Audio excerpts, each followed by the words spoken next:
Faroe Islands and handball. 3 years ago, people would be like, well, what kind of topic is that about to be? And today, nobody asked the question anymore. And, well, that is probably the biggest achievement that Faroe had, right, Andrea? I would agree completely with you. They're very well known team now on the European market, I would say. So nobody's going to ask this question. And I think that's the best way to make yourself popular in handball. What will be the next trophy that is being won by a Faroese player? What do you think? The next trophy Yeah, by a single Faroese player. yeah, not by the entire national team. That's going to be probably the best middle back of the season Okay, in Bundesliga. Let's okay. see. So no Champions League title incoming for Hákun West of Teigum? I really don't know. This is really hard to predict for me. I'm not courageous enough to say but I do believe that they have a. I was there when they were playing, and I have a feeling that they're getting more and more experience. So it was like this. But what are they aiming for in the next years? Bringing a lot of good players. That's gonna come for sure. If we are talking in the upcoming years, I mean, I do believe that it's gonna come for sure, almost. Yeah, and we were lucky enough to have Hákun West of Teigum in the podcast that is just following up. So enjoy the episode, guys. Ball across to Dylan. Now he double in flight. Oh, what a start! Ooh, into the net. She does it again. Yes. Van Buitenberg are the champions of Europe. For something here. She has a game. This is across the keeper. What a comeback!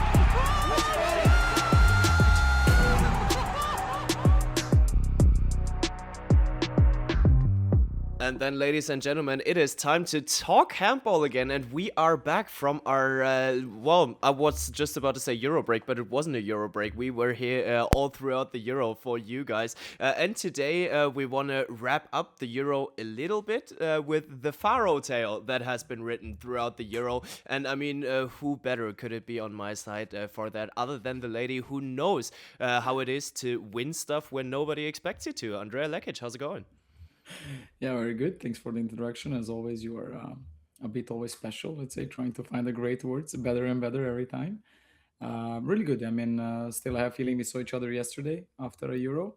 And the good thing is that we really talked a lot about the topic that we are waiting for today. Yeah, I'm highly looking forward to it. Promised you guys already throughout the Euro that we are gonna have a look at the Faroe Islands and what they achieved, or even dig a little deeper into that. And for that, we got a special guest with us today, one of the main characters of January's Faroe-tale. And I googled the translation for his name is Hákun from the fields. Hákun West of Teigum. How's it going?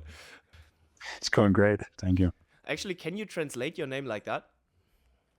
So West, yeah, you could, I suppose, West from the field, I guess, but West is my mother's last name and Altayan is my father, so it's like a combination. I haven't really heard this version in English before, as I'm just used to it in the Faroese way, but I suppose.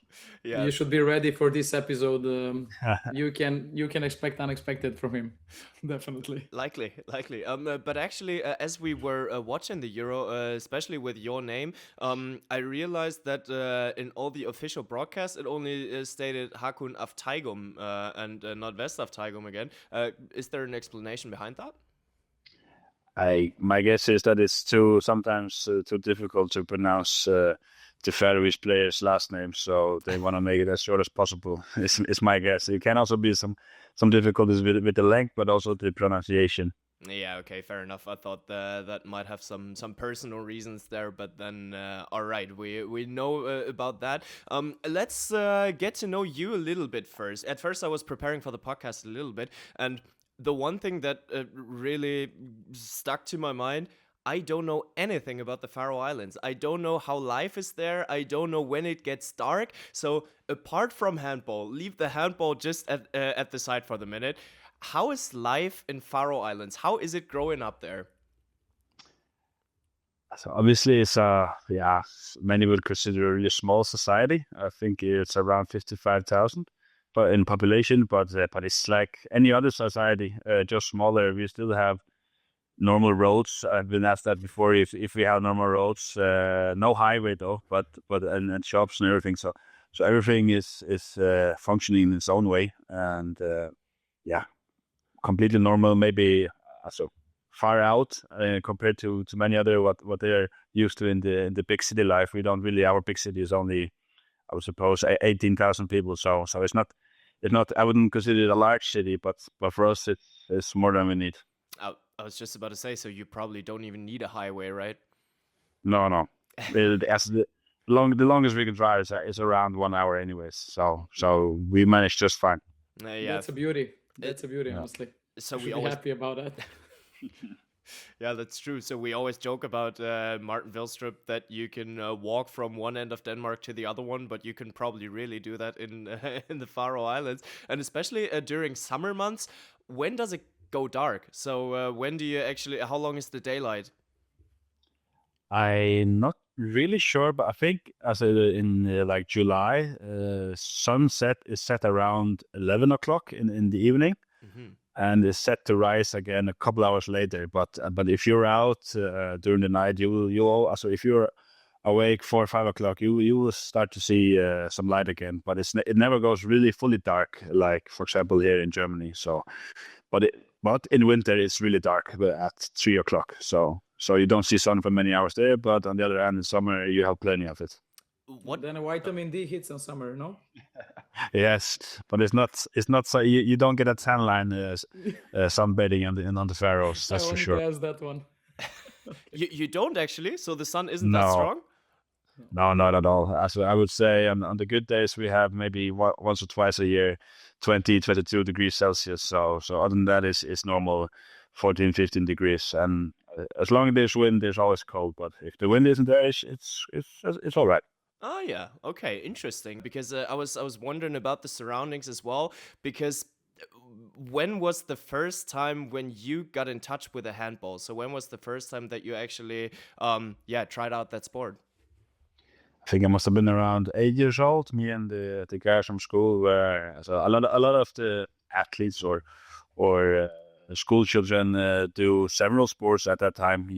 Like to be out. So if it's handball in the afternoon, and in the evening it's football or vice versa. So usually it's all sort of different activities you can do, and then when you hit around the 14-year-olds, then you usually have to choose, because the trainings will overlaps into each other. So usually you have to find out what you're good at, and also what you prefer.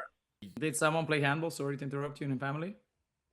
Yes, my mother has played handball when she was a little bit younger. My father played football, so it was You were in between. it was 50-50. And you tried football yourself, right? And decided later on when you were 16, 17 to go into the direction of handball? Yes, I've around as a 14, 15, I would say I chose for sure, and also because the guys I was surrounded with, as my friends, also had a bigger love for handball than football. So it was for me quite an obvious and easy choice to go into that direction as well. We could say it was a good choice, no? Yeah, so far so good. Yeah. But saying that your friends that you played with back in those days, they decided for handball as well. Who's your longest companion? So are there people that started with you playing at 11 or something, and that are still with you in the national team right now?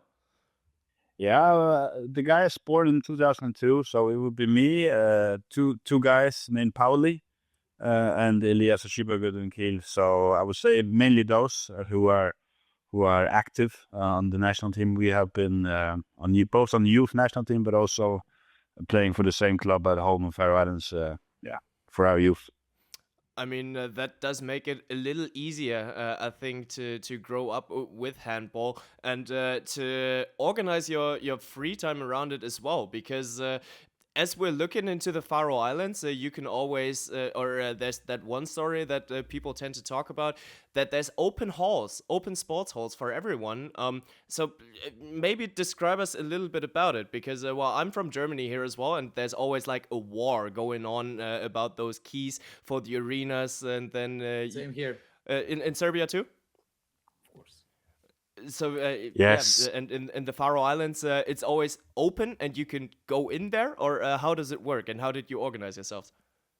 I think it's fairly new that this, it's not a law, but that this rule came in place because, for example, Elias, the playmaker in Kiel, he has been in the training hall all his life since he was, I don't know, 4 or 5 years old. So watching his father train and also when he training himself, and then in between water breaks when the other teams were training, he would or some of us also would jump in. You could get 3-4 shots, and then you watch the training, and then again. So and also that keeps also the parents safe at home, and knowing that they're in the training hall practicing or having fun.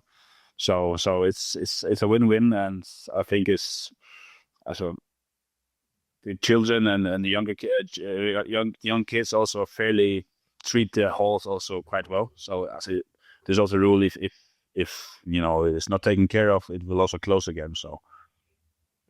But does it ever cause like organizational trouble when there's a group of people coming in wanting to play football and the other one is already in there trying to play handball? No. Also, you have training sessions during the day, like anywhere else that you plan or have in your schedule, and then, for example, when everyone when the hall is empty at, I don't know, 9, 10, 11 at night, then you can play if that's what you want. It's been in between when there's no training sessions. Andrea, would that system work in Serbia? I mean, no way. I'm talking about the women's handball. If you're talking about that, that's like a volleyball here. Volleyball has all holes here, so it's really hard to jump into it. But I do think, I mean, that's a magnificent thing, when you have this way of, like, let's say, availability. I know how many holes we have in Faroe Island. I heard the number, but just don't want to make a mistake. I think it's comparing to the number of inhabitants there and people who are living there, it's a big number of holes, as I know. So that's also amazing, I don't think that we have that many, even in Belgrade. Even we are having like around 2 million, 2 point something, like people living here. So it's just crazy. Also, they have a lot of opportunities for kids to play any sport, which I think it's important. Like it's a base for health. And also, I do think that I was just listening to you. I was just thinking, like, so they're not using that many, like, their phones. Like phones are not in their hands mostly. Like nowadays, you're having issue with that thing here. So I do think also, like, as being a legend of Faroe Island, I think this is the magnet for the handball. So when you are getting the results, I think that 9, 10, 11 in the night is mostly reserved now for handball, I would say. For sure.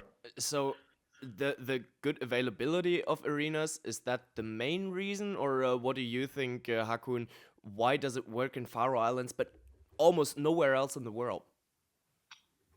I don't want to say that we don't produce one world-class player after another. I think also at the moment we're really lucky or fortunate that we have a couple of guys that are the same age or 2-3 years apart. So it's not because one really good player and then next 10 years. So we hit you could say a jackpot for our generation.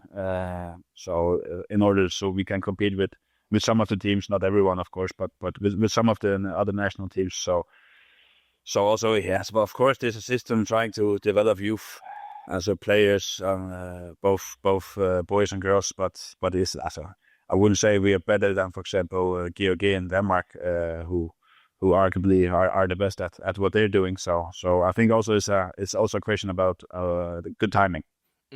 But there is a question from my side. I mean, in the way of having your main coach as a kid, he played or she played, I don't know, it was a coach, they played a huge role, or you consider that the moment you left Faroe, you did a great job in Denmark? Yeah, so obviously it plays a role, but at that time I didn't really open my horizon to play handball on a high level. With all due respect, I don't consider myself a good handball player back then. I went to Denmark at 16 years old, and then all of a sudden it just said boom, and then started to develop quite fast. And then I think it's just been on a wave ever since. So I can ride it while the wave lasts. So I have to just enjoy the experiences I get at the moment.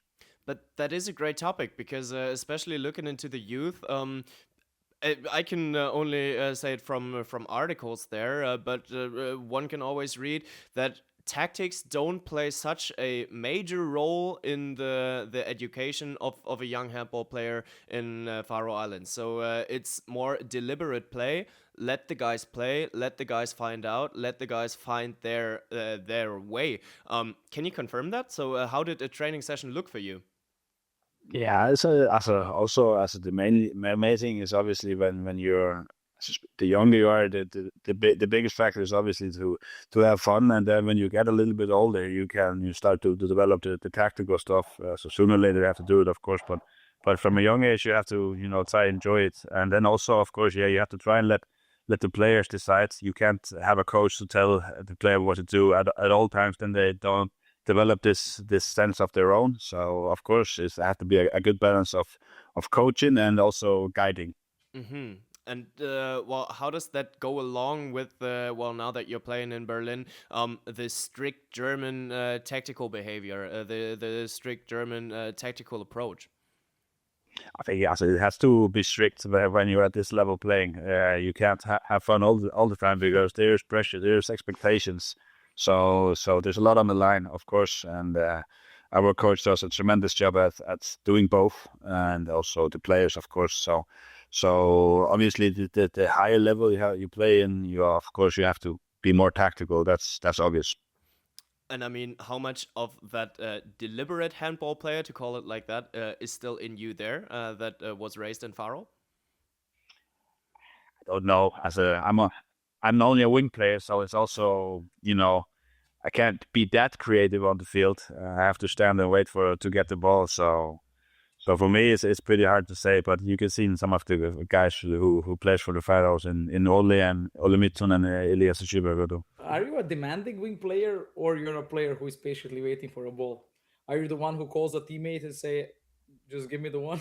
I know many of them. I played with a lot of them. It depends. If I can see I could get the ball and not get it, I can get annoyed. But if I stand the game and I see I'm not free or it's not obvious that I should get the ball, then it's all right. But obviously it's more boring when you're just running up and down. Of course. Actually, at what stage of your career did you become a wing player? Were you always a wing player right from when you started? Yeah, simple. Yeah, Oh. I wanted to. That was the most comfortable position for me at that time, and it's been ever since. Yeah, okay, fair enough. And you have already talked about it, that when you were 16, you moved over to Denmark together with Elias Ellefsen Skipagøtu, actually Skipagøtu, sorry about that, together with him. Did that make it easier to touch ground in Denmark? Yeah, we were as the goalkeeper on the national team, Pauli also. We three went together, and then the goalkeeper on the women's national team, Rako, we were four, the same age. So yes, obviously it made it a lot easier to integrate in the academy, but also the team where we played for the USA was really easy to play with, and we got along very good indeed. How hard was it? No, it was not.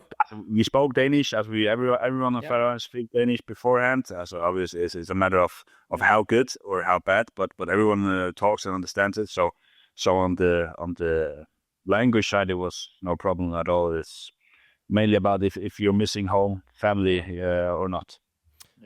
How is the connection though? Well, that Danish Faroese connection goes back a lot longer than there have been handball around. But how is the handball connection between the Faroe Islands and Denmark? So are there partner clubs that you guys transfer to, or how does it work? No. There's no specific club that most of the guys go to, but I would say some agents are starting to focus or have more eyes, so turning for the Faroese players to look at. So it's so you can see many players who maybe have the same manager or agent, but clubs not specifically. Mm-hmm. And we saw that Skippy, when he came to Kiel, he had a hard time to adapt to the system. So it took him like a year until he finally touched ground in Kiel. Especially coming from that deliberate play education that you guys had. Was it hard to adapt to the tactical approaches of your European elite handball? I think no, tactical wise, not so. For me also, I had a really difficult first year. Both with the product, as how effective I was, and also to just to get along, to settle in. This was a world-class player as I all of a sudden started playing with. So it's very different on how the approach to handball is, and also to the expectations and competitiveness. So of course it's a lot different, and Germany is also far from similar to Denmark or Faroe Islands in that scenario. But yes, I think as Elias also had a hard time, but as I think a lot of players have a hard time. It's only the really, really, really good guys that come and conquer straight away. And what was it for you that made click in Berlin? So I watched your statistics. In your first season, 23-24, you were at 59% of shooting. Then in 24-25, you were at 78%. And now you're standing at roughly 80% in the Bundesliga. So what was it for you that made click there? I know it's hard to say. Right back. Some of it is also just luck and going with the flow. But obviously I came and played under Hans Limberg for one season, and obviously he was and perhaps still is the king in Eberfüchse Berlin. So no matter what I did, it was him who was the main man, right wing, of course, as it should be. So with him, I don't know if he passed the torch, but with him not being there, I don't know if it's some pressure that was relieved, because now the pressure was on me and Tobias Reichmann at that time. But it was easy to prepare, or easier to prepare when Hans was not there, because he has the reputation that he has as the best scorer in Bundesliga. So. Yeah, I mean, he is the king on that position, and still enjoys the legendary status in the Bundesliga. So how is it like sharing a position with him? Special, because he was all about fun and games when he played, also outside of the court. So it was. I enjoyed that year, even though for my result was not so good, but I enjoyed it. I thought it was funny, and. But now also I've moved on, and I'm also personally also in a much different place now. Also I can, I grow some hairs on my chest since 2 years ago. Did you guys meet during the Euro? No, no. That's too bad, because we want to go over to the Euro a little bit and to the fairy tale that you guys have been writing throughout the tournament. And as you said, all the 2002 guys, you know each other quite well from the youth. So coming back together with the national team, is it more like a family reunion or more like a class trip? I don't know. I would say, for me, it's a reunion. I could say it's most of my pals and friends, but there's also some 2 pairs of brothers who are cousins. So it's also for them a big family reunion, you could say. So, but yeah, obviously, it's also a big factor for us that we know each other so well personally that we also get along, no matter if it's on the court or outside. So that factor also has a role to play in when we do play for the national team. Who did you share the room with? My goalkeeper, Pauli. We share always. You always do? Does he snore? Of course. No, fortunately not. Do you? No, fortunately not, probably. No, fair enough. Yeah. But yeah, you guys were in Oslo for the preliminary round. So how was the life on the Euro side for you guys? I mean, games every 2 days. It does get stressful, but did you get to enjoy the experience at all? For sure. Also, we had, I don't know exactly the number, but around 7,000 fans traveling from home. So that equivalents to 12% of the population. So the Faroes was empty for a week there. It was really great atmosphere. I also think the fans enjoyed it a lot, just as much as we did.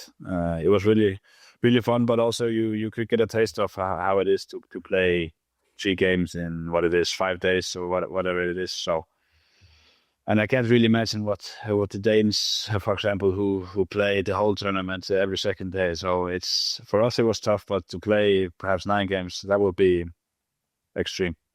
Then one question mark for you, like as a nation, are you considered to be a cold nation? Because we could hear this kind of like that you are not very open, but in other point of view, I heard a lot of good stories in the way that you are, and we could see by the fans how, let's say, how emotional Faroe Island nation is. So I think we were all stunned by the situation what we saw. We were all in love. You have to know that we were supporting you crazy much because we couldn't believe, and we really enjoyed every second of it, and we were really disappointed when you went out with that crazy result story.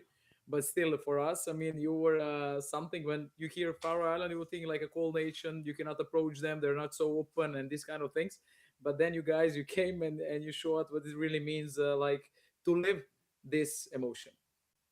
I think obviously it's I would say I would not consider us a cold nation. I think Yep. when we as long as if someone approach, everyone is warm and welcome, and especially on a trip like this where booze is involved, so everyone is happy. So Yeah. yes, it was really great experience, and I also think that I know the Norwegian really like us as a nation and fans. So I think also some of the games we had more fans at our game than when Norway played. So also tells us that we are a little bit popular to look at and to experience. So all in all, I would say it was great experience, but not for all the Faroese, but also the other people in the arena witnessing. Yeah, and I mean, it looked like home games from the outside. Did it feel like home games on the court?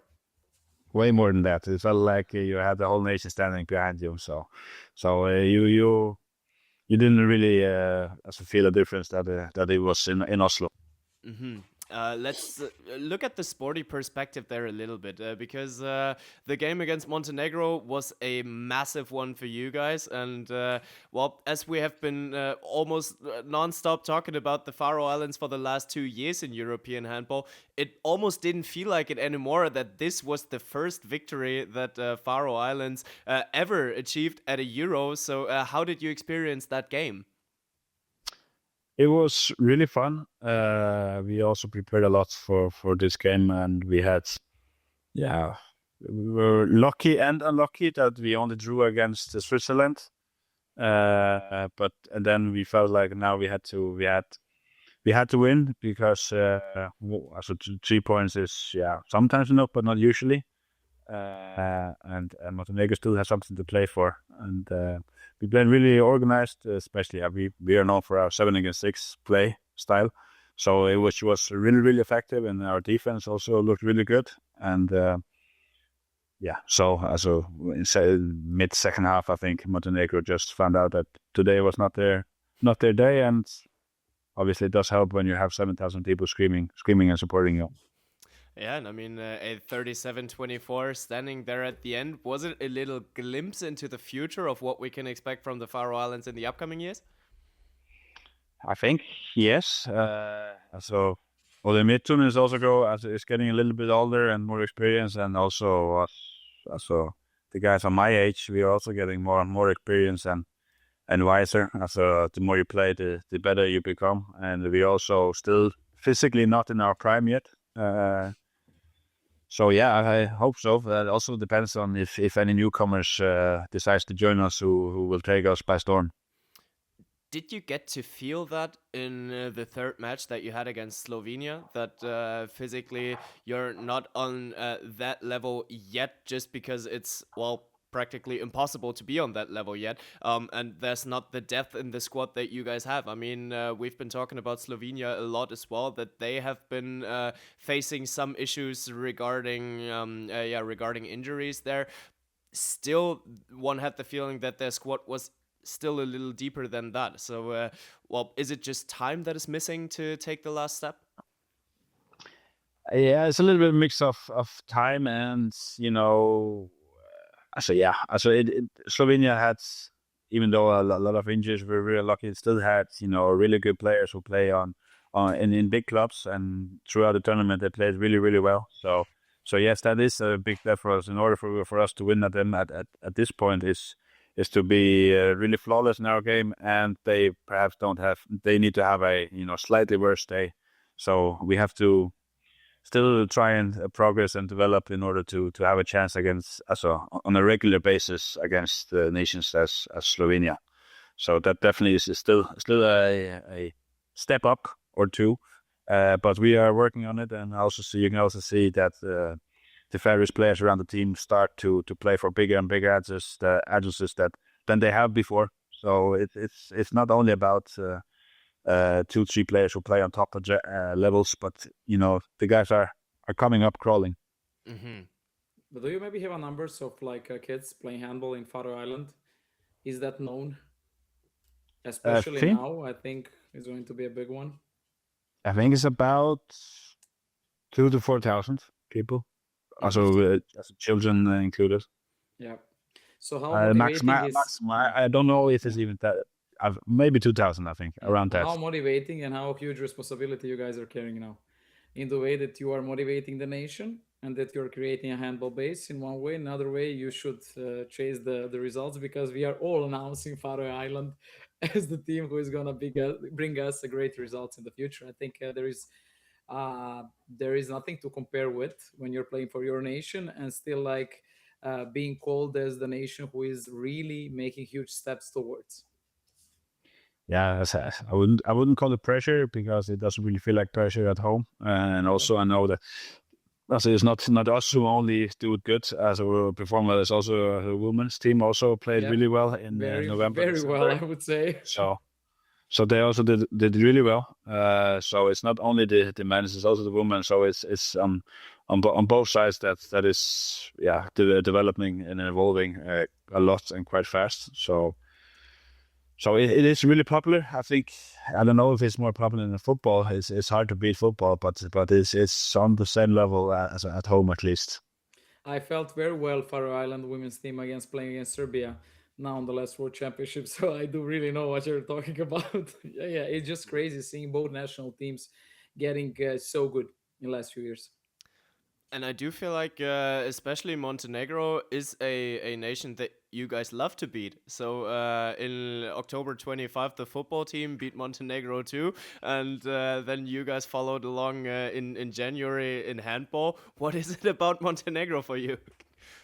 I think we have, Faroe Islands have played against them a couple of times, where I think they drew once a couple of years ago on handball. And then also, other than that, have lost. So I don't think it's a thing about Montenegro. It's obviously very different in play styles. This so-called Balkan style is way different than the Scandinavian. So sometimes it matches you good, and sometimes it matches you horrible. So it depends. Mm-hmm. A very proud nodding there from Andrea. I was like, yeah, the style is completely different. I wanted to say you cannot compare them. You're getting too fast, and it's not easy to cope with that. And you're causing many troubles with 7-on-6. For a Balkan style of handball, this is a nightmare. Call it like that. I know Montenegro didn't really enjoy that we play so much 7 against 6. So it's not a popular topic to train or play against. No. On the other hand, there's a lot of shooters and tall guys from Montenegro, which can be challenging for us. Yeah. Then let's close down the podcast with some more beautiful topics here for you guys, because how was the atmosphere after that victory? So it was the first ever victory for the Faroe Islands at a Euro. Were you even able to party because there was a game 2 days after? No, we have to go to the hotel and prepare and rest. Of course, we don't have the energy or time to go out and party, but the fans who were there, they partied for us, that's for sure. Did you hear stories about it? Yeah, there were a lot of stories. Some not worthy to speak in front of a microphone, but a lot of stories, and they organized also a lot of pre-game or an after party. So there was a lot of organizations or arrangements to try and to gather the people around to have a good time before and after the game. Sounds like an amazing night to be around Oslo. That is for sure. I am a little bit jealous of everybody who got to experience the Faroe party nation there. But yeah, so. But were you able to enjoy it once you lost that game against Slovenia? I mean, of course, it's bad to be out of the tournament then, but still, there was some pride about what you achieved. I can only imagine. Yeah, the goal was first and foremost to try and win a game, and we did that. And then the next goal is obviously to try and see if we can advance to the middle round. And we were 3 goals short, I think. 3 or 4 goals short, so it was a bummer. You could say that, but the guys were the team. We were disappointed and frustrated right after the game. But when we get home to the hotel and go out to the after party to the fans, it quickly dies out, and it's all about the moment and try and enjoy the last evening together with all the fans.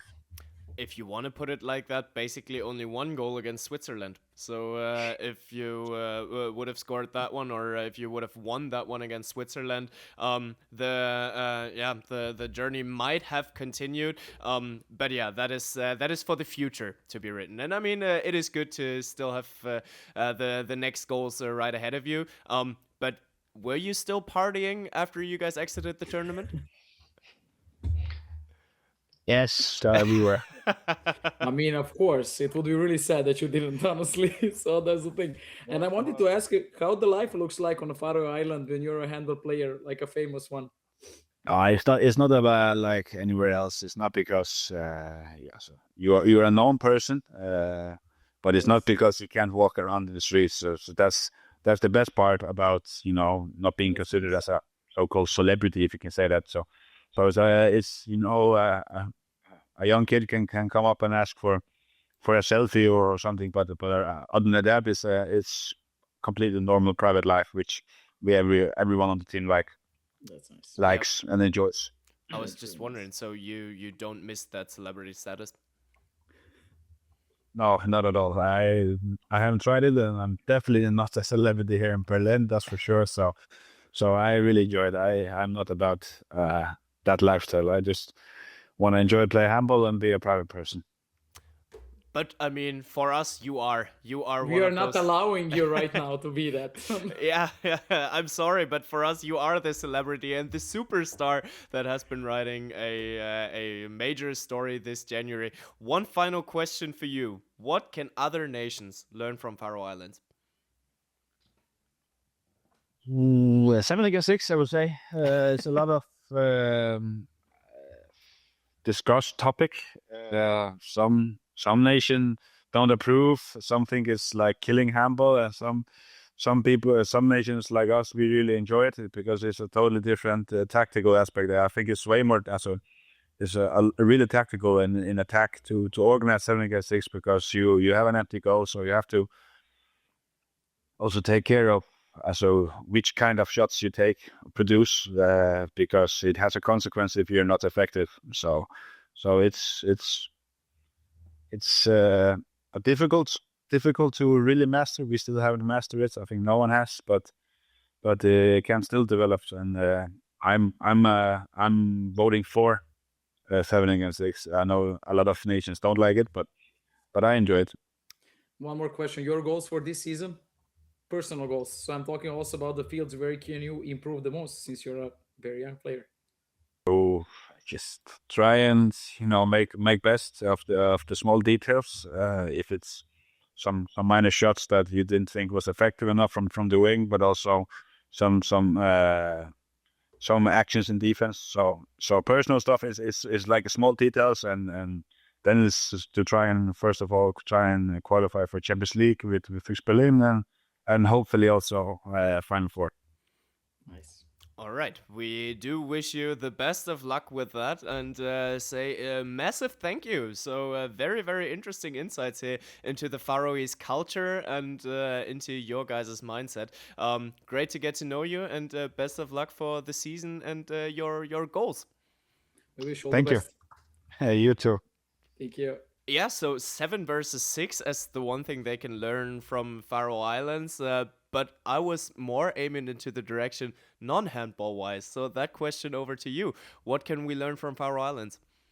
I mean, I think in a non question that there is always like how I would see them if we should bet on them a few years ago. You would say like, who are the Faroe Islands in handball? No, so with a clear structure, system, vision, open holes, and everything, every nation could dream of achieving some great results in sports. In this case, handball. Definitely, what we can learn from them, it's crazy big emotions what I have towards this sport, and indeed how we had this like talk about the handball with him.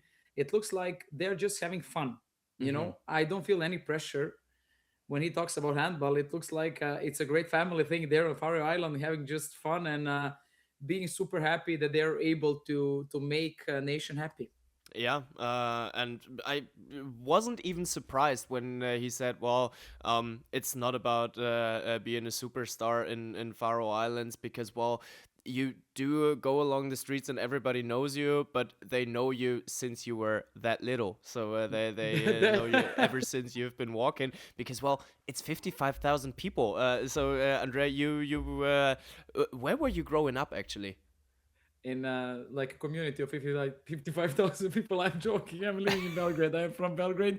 But even in the city that is that big in Yeah. that way, we're talking, there are a lot of people that you know already, like since your childhood. So I can not even imagine how is it they know each other completely. Like, I mean, family, relatives, each and everyone who are involved, like in handball. So that's also super crazy to I don't know, to experience. For us that's super strange because I never felt it, but for them it's just normal. And I don't know if that good, honestly, like if they know you that well, or that's a good part of it.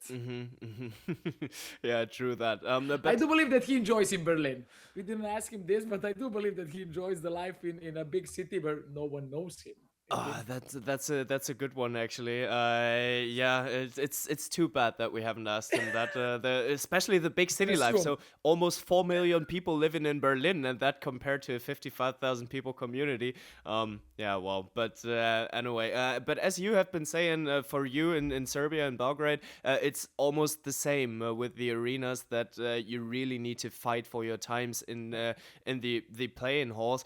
It is absolutely non-imaginable in Germany either. So people would destroy stuff, people would steal it. Is it just because it's a smaller nation, or just well behaved and Yeah, they're. well-raised people? I think they're like a well-raised people, and also where to run from Faroe Island. Like you cannot steal and run outside of the island. It True. doesn't go like that, you know. This is like you're surrounded by water, no? So there is no way to run or to hide. So That's why they're also the actually thing. quite good at rowing too. So rowing Yes. is the national sport just because there's water all around. But yeah, so how is it in Serbia to even get those playing times in the arena, in the court? I mean, I always think that the national things bring much more option to you as a sport. If you are good at it, you have successes, medals, or like a good results, you're having much more opportunities to get into the halls. But it's really tricky when we are talking about handball because other sports are more popular in Serbia than handball. Handball used to be. So now we are having basketball on a really top level, EuroLeague teams. We have volleyball, which is really on a good level as a national team. So it's an issue, you know, it's really an issue. And then you have to make a good system which works in the terms of result. You need to find a way to have let's say kids Mm-hmm. animated enough for handball. As you are making the base bigger, the chances are bigger that you're going to have more space to put the kids into the halls. Mm-hmm. Yeah, yeah, fair enough. It is a great system that does work for the Faroe Islands, and we are keen on what is coming from them in the upcoming years. My hot take was for this Euro already that they make it into the semifinal. Would you say unrealistic, as unrealistic as it seemed to be this Euro for the upcoming one too?